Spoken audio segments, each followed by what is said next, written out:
നിരോധനത്തിന് ശേഷം popular front പ്രവർത്തനം SDPIയിലൂടെയാണെന്ന് enforcement directorate. നിർണായക കണ്ടെത്തലിനെ തുടർന്ന് SDPI ഓഫീസുകളിൽ ED റെയ്ഡ്.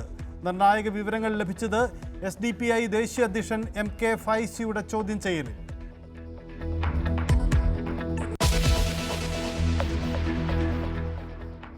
നിയമവിദ്യാർത്ഥിനി മൗസിയുടെ ആത്മഹത്യയിൽ ആൺ സുഹൃത്ത് പിടിയിലായത് ഒളിവിലായിരുന്ന കോവൂർ സ്വദേശി അൽഫാൻ.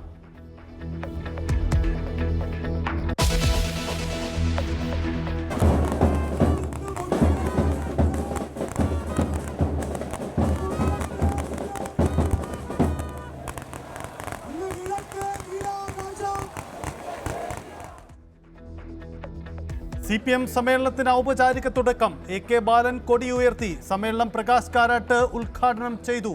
നവകേരള വികസന രേഖ മുഖ്യമന്ത്രി അവതരിപ്പിക്കുന്നു. നവീന പദ്ധതികളിലൂടെ വൻ നിക്ഷേപം ആകർഷിക്കുക ലക്ഷ്യം.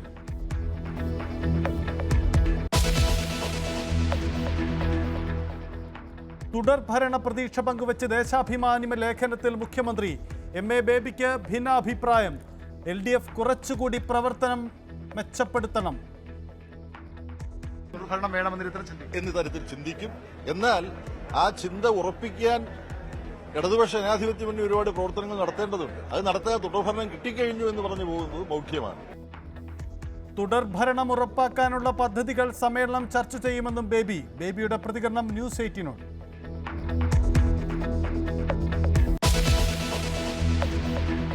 ഫെബ്രുവരി ഇല്ല 17 ഡേറ്റ് ഉണ്ടായിരുന്നു. അതിനും പുള്ളി വന്നില്ല. പുള്ളി ഇപ്പം നാട്ടിൽ വന്നിട്ടുണ്ട്. ആരും വന്നില്ല.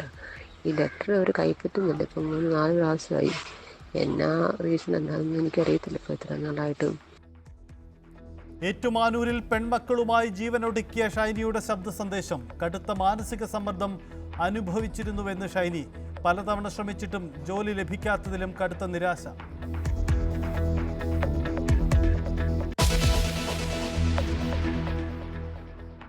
മലപ്പുറം താനൂരിൽ +2 വിദ്യാർത്ഥിനികളെ കാണാതായി. സ്കൂളിലേക്ക് ഇന്നലെ പോയവർ മടങ്ങി വന്നില്ലെന്ന് പരാതി.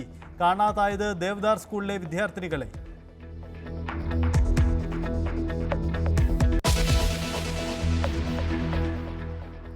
ഹമാസിന് ഡൊണാൾഡ് ട്രംപിന്റെ അന്ത്യശാസനം.